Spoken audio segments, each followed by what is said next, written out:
mga nagbibigay ng security analysis. At dati siyang nabilong sa PME Class 83. As far as we know, Baron of the class ito. What does it mean, Baron? Ibig sabihin siya po ang Captain of the Cadets. Siya ang namumuno. Number one. Regimental commander leadership. Ng mga, sa leadership ng mga... At classmate niya, ang marami sa 83 na mga siga at sikat. Isa dyan, si Secretary Eduardo Anyo, Class 83. Secretary Allen Capuyan, 83. At marami pang maging apat yata sa class nila ang nag-Chief of Staff sa Armed Forces of the Philippines, sa Class 83 alone. May kakasama po natin sa isang mainit at nagbabatikabong talakayan ang kinikilala nilang si Dado o si Captain Clemente Enrique. Sir Dado, welcome sa Pilipinas Nating Mahal with Ka Eric and Ma'am Lorraine Badoy. Morning, sir. Wala kang audio, sir. Nakamute ka, sir. Audio, sir, audio. Sir, nakamute ka. Sir, audio mo, sir. Sir, nakamute ka. Okay, ulitin natin kay Dado. Sir Dado, ulitin natin ang pagbati. Good morning sa inyong dalawa. Good morning, Pilipinas. Sa wakas, mabati ko kayo on air. Maraming salamat sa inyong dalawa at saka sa buong NTFL Cup sa trabaho ninyong ginawang napakaganda para sa Pilipinas. Maraming salamat din po, Sir Dado, for your courage and for your dedication na ipagpapatuloy na ipagtanggol ang interes ng sambayan ng Pilipino at ng ating pinakamamahal na bansang Pilipinas, even though you're not on your private capacity. Kadado or Sir Dado, tatawagin ka naming Sir Dado. Dado na lang. Sige, gaano kahalaga po ang ganitong mga nangyayaring na isisiwalat po nila Miss Maharlika at marami pang sources sa social media na kailangang harapin ng Pangulo ng Bansa in order for the people's trust and confidence to the integrity of the government and the leadership will be restored. How important these serious issues must be confronted by the President head and square. Sir Dado, please. Napaka-importante talaga na harapin ng Presidente at sagutin niya lahat ng issues na pinupukol. He is the Commander-in-Chief, he is the President, he is the leader, the father of the country, 115 million plus Filipinos. Kaya hindi pwedeng basta-basta na lang o kibit balikat, snub, deadma. Hindi pwedeng ganon. Kailangan harapin niya punto por punto. Number one na para sa akin, ang number one na dapat harapin niya. Bakit may issue sa kanya on drugs? Dapat harapin niya yon. Bakit may issue sa yung sinasabi na nagjujut siya, nagdudurog siya, bangag siya. Ang dami nang pinupukol sa kanya na salita na nakakalungkot kasi binoto ko siya eh. Binoto ko talaga siya. Love na love ko yung mga Marcos eh, pamilya niya. Kahit na-involved kami noon ng 86 na coup, ayaw namin kasi feeling ka namin, nagamit pa kami. Ayaw namin kasi simula nung bata hanggang sa lumaki kami, iba yung tatay niya. So, kaya nga kami, buong pamilya, binoto namin si BBM para mabigyan ng pagkakataon, ibangon yung pamilya. Tama.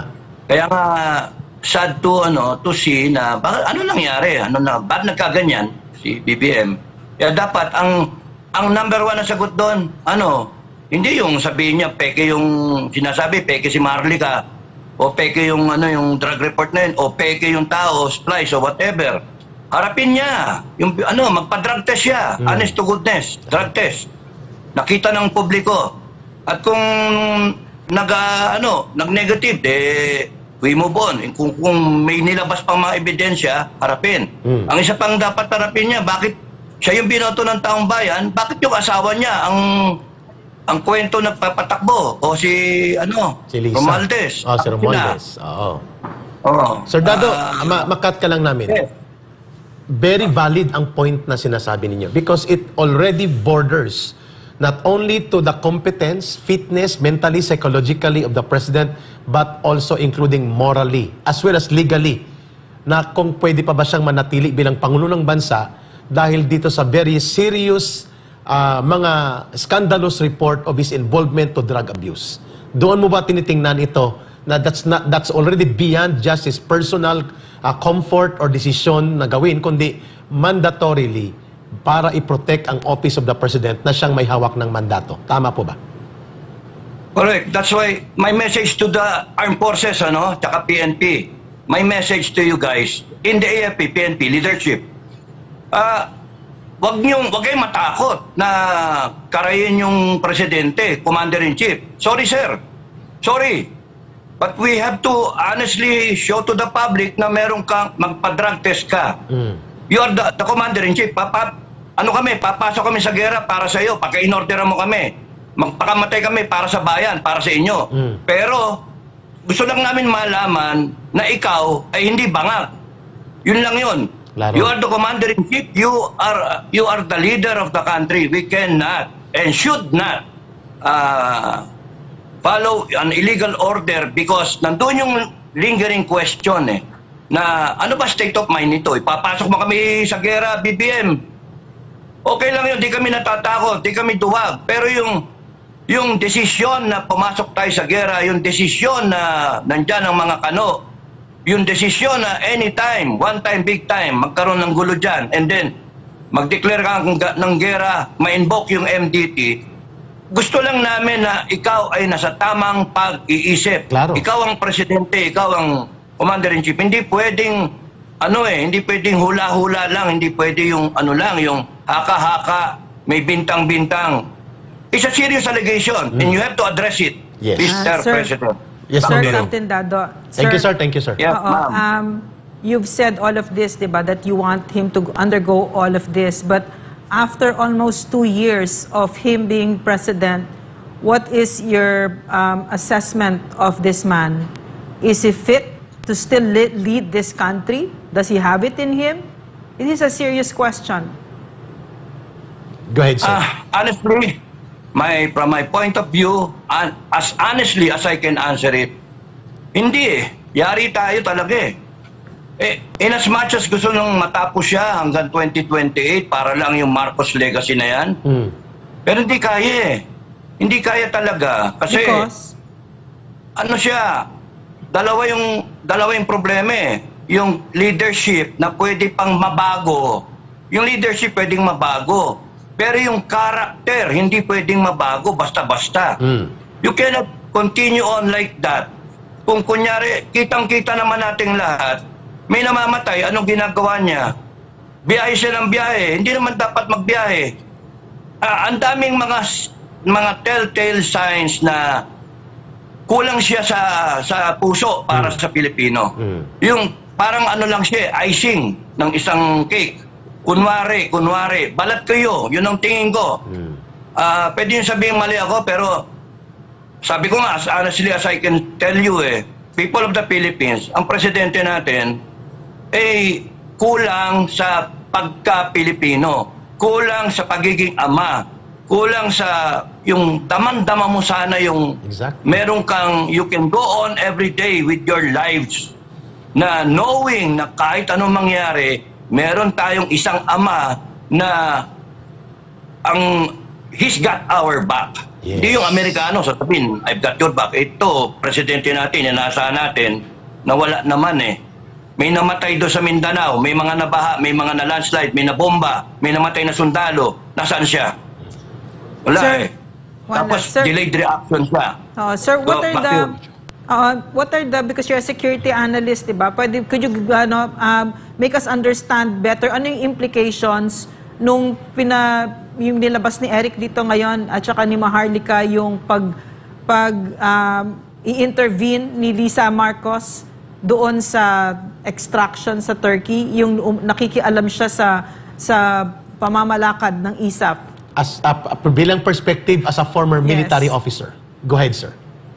What are the implications? How serious is that?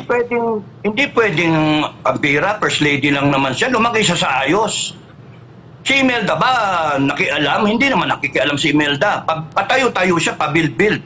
Pabiyahe-biyahe siya para on behalf of the President. Meeting leaders of countries. Pero yung ganyan, pakikialaman mo yung isa, pati mga appointments sa armed forces, pakikialaman. Mali naman yun. dapat nga si Presidente ang nakikialam dyan eh. Pero ang Presidente hindi nakikialam. Bakit nakikialam ang asawa ng Presidente? Wala siya sa hulog. Yung First Lady natin. At yung Armed Forces natin, nawawala sa hulog kakasunod sa kanya. Armed Forces, alam naman natin eh. Wala yan. Hindi dapat ganyan eh. Hindi Sir, dapat ganyan. Sir, Yeah. you've touched on something that you precisely touched the point no, that concerns me, yung epekto sa Armed Forces of the Philippines. Yan. Kasi alam natin, very professional ang mga sundalo natin at ang AFP natin. Ano yung implications nun and how will that look like, just not today but in future generations? Go ahead, sir. Magbe-break yung parang rubber band yan eh. The rubber band will be stretched to the limit. That's what Lisa Marcos is doing. That's what BBM is doing. Ma-overstretch yung pasensya ng Armed Forces. Even if, kunwari, let's assume for a moment na yung mga general, hawak nila. It was proven in EDSA 1 na yung mga tao, hindi nila lahat hawak. Kaya nga, that's why, sinabi na nila, pinagbabawal nilang manood ng mga sundalo. And I know the soldiers will resent that. They resent that. Ba't po kami pagbabawalang manood ng gusto naming panoorin?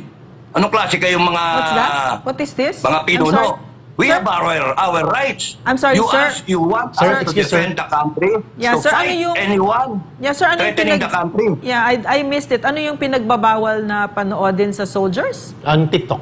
Yung TikTok magpanood bawal. ng mga social media na kagaya ng vlogger, kagaya si Marlica, pinagbabawal. Bawal. Diba? Pati ang At mga yung iba, TikTok ng China.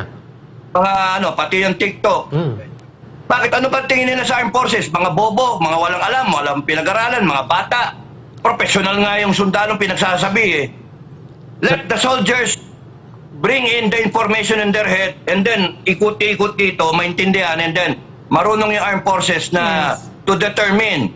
The same way kung ano man yung order na binibigay sa mga sundalo, alam ng sundalo na kung legal yung order o hindi, nakikita yan. Hindi porke sumusunod ang mga sundalo natin, ibig sabihin, hawak ninyo lahat yung sundalo. No. Ang Correct. ano lang dyan, yung abuso ninyo, yung abuso ng administration will come to a certain point na magbe-break yung yung chain of command.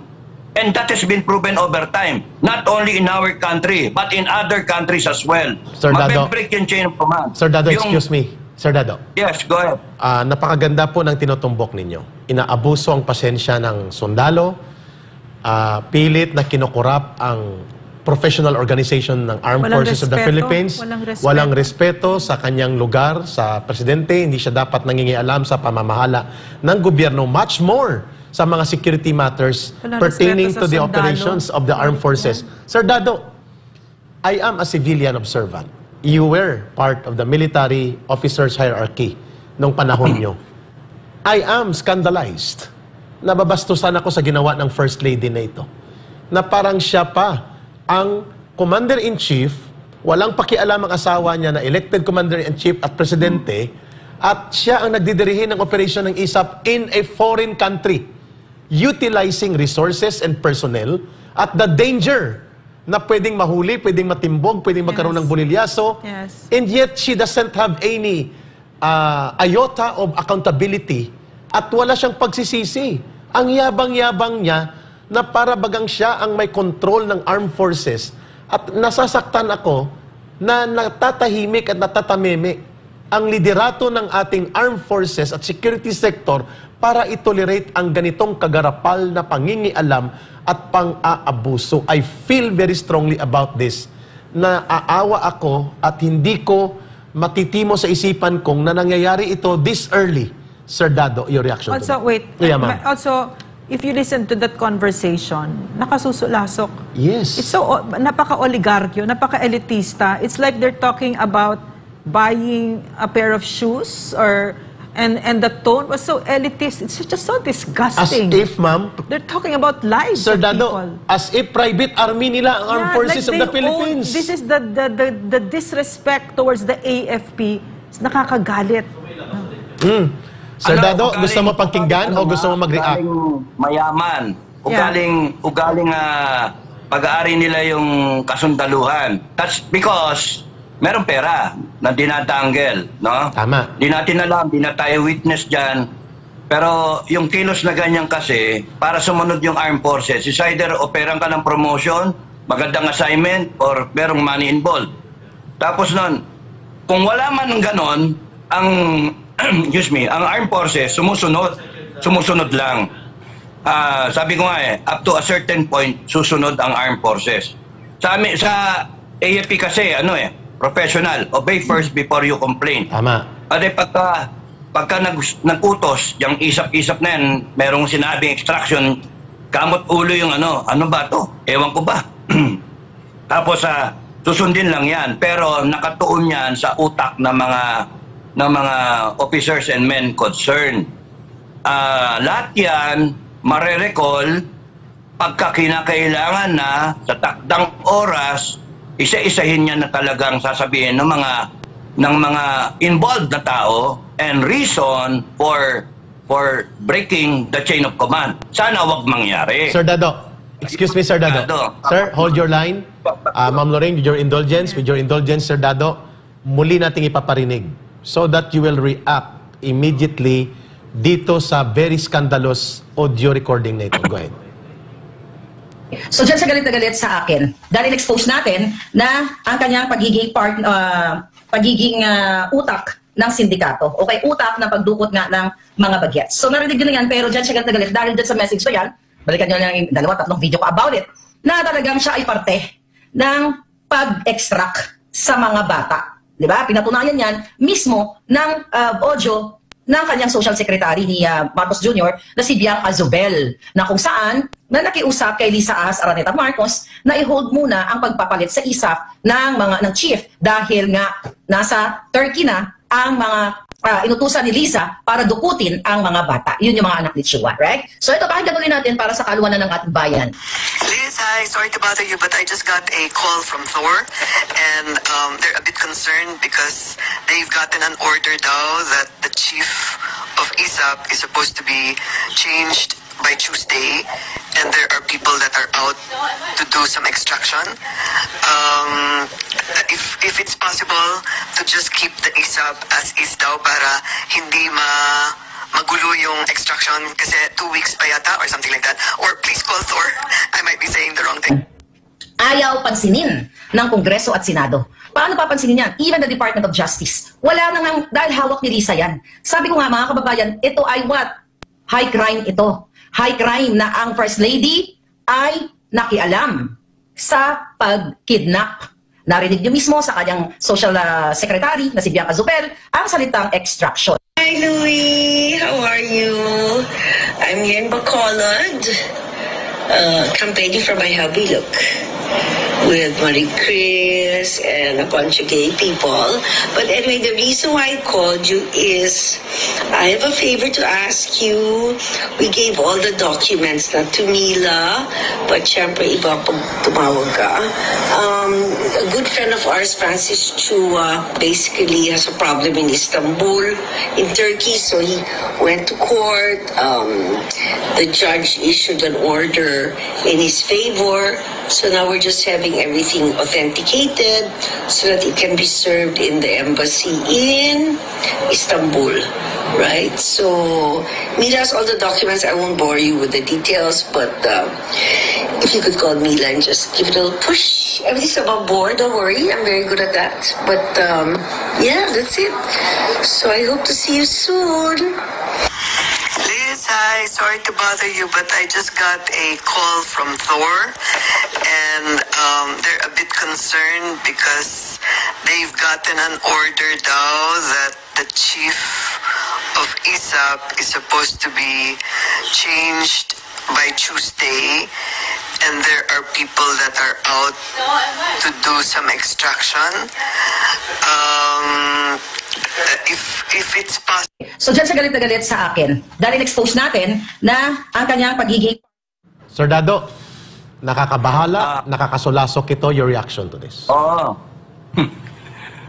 Dapat yan, imbestigahan talaga. To give, in fairness naman kay Lisa, First Lady, Maganda may imbestigahan niya ng Senado o kinakaukulan na body, na institusyon para to give her side. No? Butang-buta siya eh. Paano para makita kung ano ba talaga yung nangyaring extraction na yan? Bakit ka para ka naman bossing talaga ng mga mga sundalo eh, no? Pangit eh. Maganda malaman ng magkaroon ng investigasyon. At saka wag executive session. Yes. Talaga makita ng tao para kung meron mang natitira pa na avenue para makapag-explain siya to tell her side nga at para mapasinungalingan yung exposure na yan, o di maganda, harapin niya yung investigasyon. Problema pa dito sa Pilipinas, investigasyon, wala rin nangyayari, di ba? So, ang gusto ko na stress, Go ahead, sir. Ginagawa ni Lisa na yan, that's one thing, ito lang yon. Nandito si BBM, yan, ito si BBM. Whatever happens to this country, good or bad, BBM is supposed to be responsible as the President of the Republic and as the Commander-in-Chief, Exactly. as the father of the Filipino people for 6 years. Exactly. Magdadalawang taon pa lang siya, ang dami ng issue against him. Ang dami ng pagkapalpakan. So, lahat na nangyayari na yan, yung pagkakalat ni Romualdez. Isa pa yan. Romualdez, Tamba. Yung pagkakalat sa PCSO. Isa pa. Yung kalat sa Resolution 10 sa Senado, Congress, Chacha. Lahat yan responsable si BBM. Hindi pwedeng, hindi ko alam. Hindi pwedeng, hindi, mabait talaga si BBM eh. Mabait yan. Pagkakilala ko dyan, mabait eh. Hindi pwedeng sabihin yung argumentong mabait siya. So what kung mabait siya? Siya yung binoto ng tao. Exactly. Siya dapat, he should be responsible for what the whole government, for that matter, does or fails to do. And very obvious, he is failing the Filipino people. This government is failing the Filipino people. Yun yung pagmamahal nga ng bigas eh, pangako pa siya, hindi naman pala niya kayang ayusin. Responsable siya doon, hindi pwedeng sabihin, kasalanan niya ng ng DA eh. Hindi, kasalanan yung mga rising prices, kasalanan niya na lahat. Yung EDSA na yan, kasalanan niya ng mga nasa traffic. Tinanggap mo yung posisyon eh, tumakbo ka eh. Correct. Yun ang problema mo eh. And anyone in this country who wants to run for a public position, lalo na kung national, make sure na kaya niyong gampanan yung responsibilidad na ipapato sa inyo ng tao. Hindi yung titulo lang ang kukunin ninyo. Tama. Sir Dado. Tapos nun, pangalan. May isang tanong pa dito na pumasok. Sir Dado. Ngayon, isasabak ninyo yung Pilipinas sa gera. Sir Ano Dado. ba? Excuse me. Yes, go ahead. Ikaw nag-expose, nakita namin maganda yung paliwanag mo.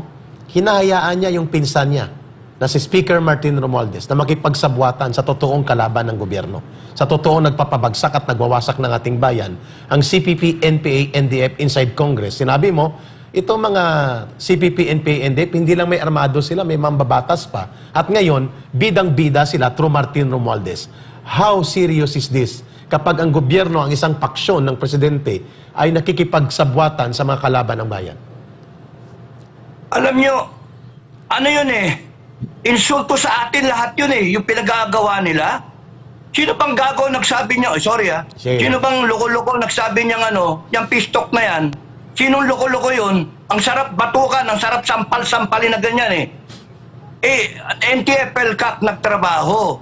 Si Duterte nagtrabaho, inayos yan. Yung Armed Forces nagtrabaho. 50 taon nga mahigit eh. Ang dami. Galing ako sa libingan eh, 53,000 yung nakalibing dun eh. Kita niyo yung ang daming sinirang buhay niyan.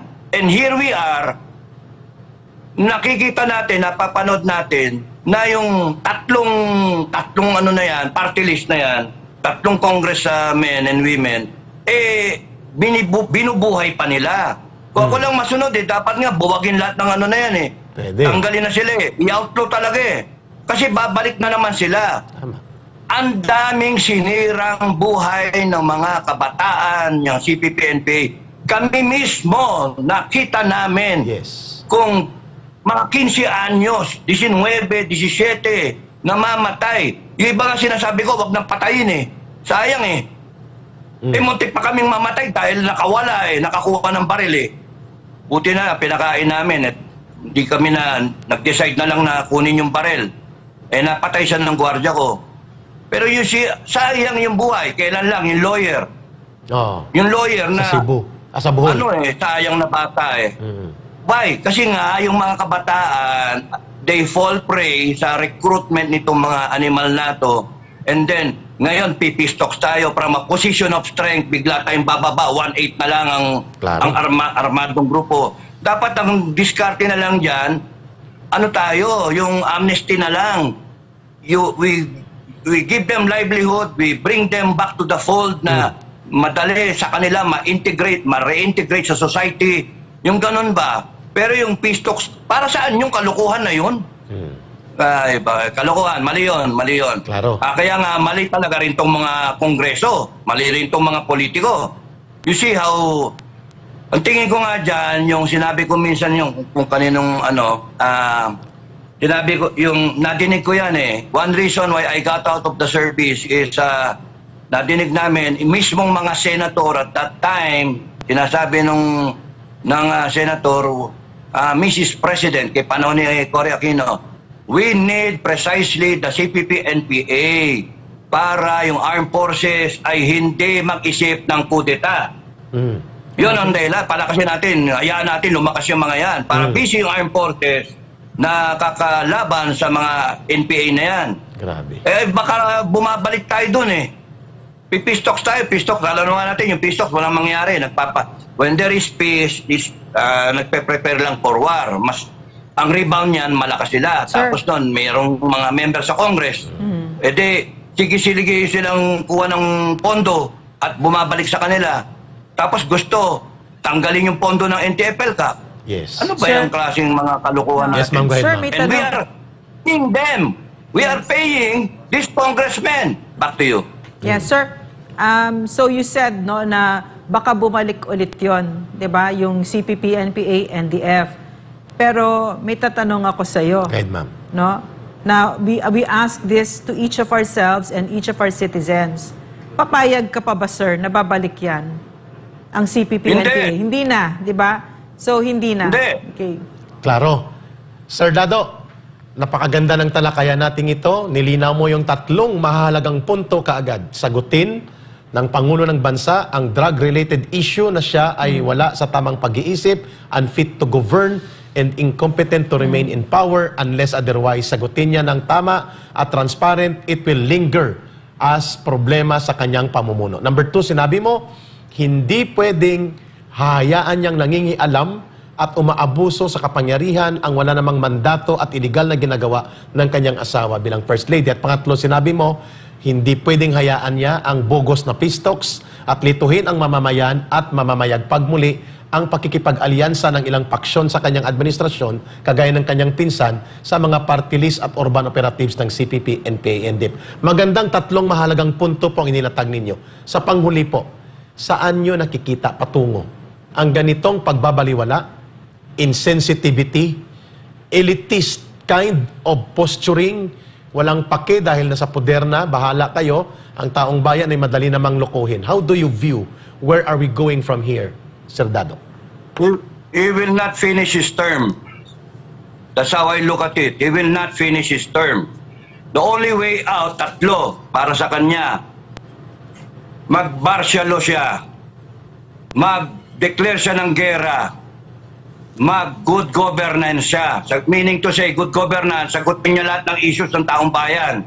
I-address niya sincerely with the holiest heart na walang, ayusin niya yung problema ng taong bayan. Lahat ng ini-issue, asawa, huwag ka na muna makialam dito. Akong binoto ng tao, hindi ka, tumahimik ka. Shut up, First Lady. Kung kaya niyang gawin yun, baka mabatukan. Tapos nun, sorry BBM pero yun yung totoo eh. Tapos nun, yung martial law at saka yung gera. Ang solusyon, ang sa akin, Armed Forces of the Philippines, PNP or MUP, no? For the sake of this country, pagka inutusan kayo, inutusan niya nag-declare siya ng martial law at nag-declare siya ng gera, you do not obey. Break that chain because you cannot follow an illegal order. Bakit illegal? Illegal nga yung droga na-under the influence of droga. Tapos susunod kayo, Commander-in-Chief. Sige, sumunod kayo. Babagsak tayo sa talagang gera. Mahati yung armed forces. You will be surprised, mahati yung armed forces. Ang gusto natin, buo ang armed forces. Correct. You'll find out na yung itaas, intact kayo. Yung ilalim, wala. Parang nangyari doon sa EDSA, EDSA 1. Ganun naman, history It will repeat itself. Ang kinakailangan, yung style EDSA 2, buo yung armed forces. Na ang pinag-uusapan lang to, huweting. Ngayon ang pinag-uusapan ng dami. Droga, gera, CPP, NPA, kurakot. Ang daming issue. Taas ng presyo. Tapos susundan natin ng isang presidente hanggang 2028. No. Hindi na pwede. Taong bayan talaga magigising. Kung marami pang tulog, hintayin nyo, magigising ang taong bayan. Because nararamdaman nila. Ngayon, takot na sila. Ayan na, rise of drugs. Marami na. Tapos sinasabi, hindi kailangan ng war on drugs. Nako. Kasi nagagalit yung tao. Nadadama ng OFW. Yung problema, nadadama ng mga men in ranks. Men in uniform na active. At mga hindi active, yung mga retired. Parehas na sinasabi. Parehas. Or info ng mga intel. Parehas ang sinasabi ng mga active natin na mga men in uniform at mga retired. Yung mga general sa itaas, iba yung sinasabi. Ewan ko kung saan Pilipinas nandun kayo. Ang alam ko, yung Pilipinas na tinitirang ko ngayon, napaka-clear and present danger na pwede tayong bumalik sa, way down. Nako, kaya nga, nasa atin din, nasa taong bayan. Baka matake ko, back to you. Sir. Soldado talaga. Sir, hindi ko lang alam kasi ang napag-usapan mo kasi yung AFP, di ba? Yung paniniwala ko kasi, this is reserved for the AFP, for the PMAers. Dahil ito yung community na kilala ko. But certainly, it also includes the officers, non-commissioned, lahat ng officials. But I'm talking only about the PMAers kasi yan nga yung kilala ko. Diyan ako, and it is my firm belief. It's certainly not perfect, no? Hindi talaga perfect. May mga kurakot din dyan. Marami, no? But in my opinion, and from what I've experienced, now from my own husband as well, that these are men and women of honor and principle. Yes. And the vast majority cannot be bought with money, not even with position. So pagdating sa Pilipinas nating mahal, nakasandal tayo sa kanila. Eric and I experienced it. Yes. Natakot ang napaka-corrupt, napaka-arrogante na kongreso at pinakawalan kami dahil sa boses ng PMAers. So, syempre kasama din, ayaw natin ng elitism. At some of my closest friends like Colonel Frank Saison, I really admire General even non-PMAers. General Macanas. No? Talagang, but ito talaga yung my closest friends kasi. So, I would like for you to comment on that kasi yan ang paniniwala ko. Pag dinanggal mo ang pera na itong mga kurakot na nasa gobyerno ngayon, like si Tambaloslos, yan lang yung alam nila pera, puro pera, pamudmod, binibili nila. Pero titigil yan hindi yan uubra sa PMAers. That will be our final question and that will be also your final message, Captain Dados. Ano ang balik ng PMAers sa taong bayan na nagpaaral sa kanila? Go ahead, sir. I have asked also some of my classmates, and some of the underclassmen, some of the upperclassmen. Hati Yung iba, go on. You're doing it right. Sabing ganon. Hindi namin kaya yung kaya mong gawin. Gawin mo lang. May encouragement pa Sabi ko, sir, pagka nakulong ako, sabihin ko, kayo yung mastermind. Hindi, wag. Okay, seriously, it's not about PMAers. It's about the country na meron tayong PMAers, non-PMAers, meron tayong sundalo. In fact, yung mga general, na mga PMAers, non-PMAers, mga officers, non-PMAers, non-PMAers, mag-isip kayo. Maraming sundalo kaysa sa inyo. Ang na-experience namin noong 1989 po, where I was a negotiator, sinasabi ng mga officer na nandun kami at magsusurrender na, mag-go back to barracks na, nagkamali yung isa, hindi ko na sabihin yung pangalan, pinatatanggal yung barrel, yung bala, yung magazine ng Armalite. Sabi, remove your magazine, tanggalin yung naka-chamber na round. Tapos, bakit sir? Sabi ng mga sundalo. Ang sagot ng mga kasama kong opisyal, 6 kami, kasi mag-surrender na, babalik na kayo ng barracks. Nagdabugan yung mga sundalo. At pagkadabog na ganyan, sabi ng mga sergeant major, PI, kung ayaw ng mga opisyal natin, kung wala na silang mga B, kami na lang ang maglilid. Sigaway mo sundalo, yay! Ganon. That's the danger.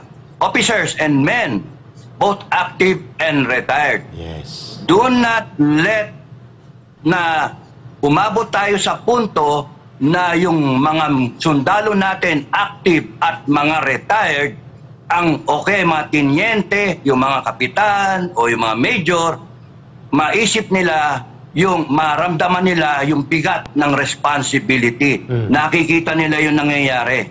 Hindi sila bulag. May pamilya rin sila. So kung kayo makabayan din to mga to. Nasa frontline sila.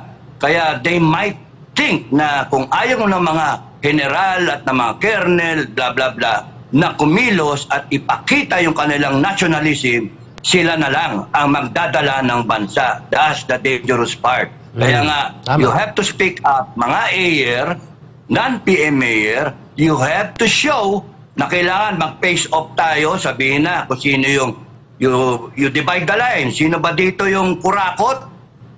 Sino ba dito yung yung nakikita na mali yung gobyerno? O doon tayo sa tama lang. Huwag na natin sabing mali yung gobyerno. Meron kasing in fairness, meron ding tamang ginagawa itong gobyerno. Tama naman. We accept that. Pero yung timbangin mo, mas maraming, kung titignan mo yung value, mas maraming maling ginagawa kaysa doon sa tamang ginagawa. Itong isang maling ginagawa na lang tayo, mapapagera tayo, delikado na yun eh. Ang layo na kagat ng lamang sa timbangan. Yung mga iba pa, all lump together. So, ang kahit kayo mga retired na, mga MUP, AIRs and non-AIRs, ang dyan, even kayo tumatanggap ng pensyon, isipin ninyo na yung kahit retired kayo, yung pensyon ninyo na nakukuha ay galing sa kaba ng taong bayan. You are still duty bound, honor bound to serve the country. Yeah. And you demand people, we demand each other, Filipinos, to serve the country, to be a Filipino. Claro. And kayo nga dapat ang mas mabigat yung requirement, yung expectation ng taong bayan, because tayo ang pinag-aral ng taong bayan once upon a time in PMA, once upon a time nung official tayo, nag-schooling tayo, and once upon a time nung na-retire, nag-full service, and then ngayon nagpe-pension kayo. Mas madaman ninyo yung pressure na naka-clear and present danger yung bansa natin. Hindi ako rumormongerer, hindi ako warmongerer. Nakikita ko lang na talagang delikado tayo. Yes. The WPS escalation can happen any time of the day. Correct. From now hanggang November, US election, Biden needs the war. So, kinakailangan niyang paguluhin dito sa Asia. Tayo yung proxy eh. Yeah. Sa Europe, ang proxy, Ukraine. Sa Middle East, ang proxy, Israel. Binitawan niya parehas eh. Binibitawan niya. Tayo, payag tayo maging proxy, pwede tayong bitawan anytime. Naniniwala ka sa I've got your back. Sabi ka ni MacArthur eh, I've got your back, and then biglang I shall return. 4 na taon.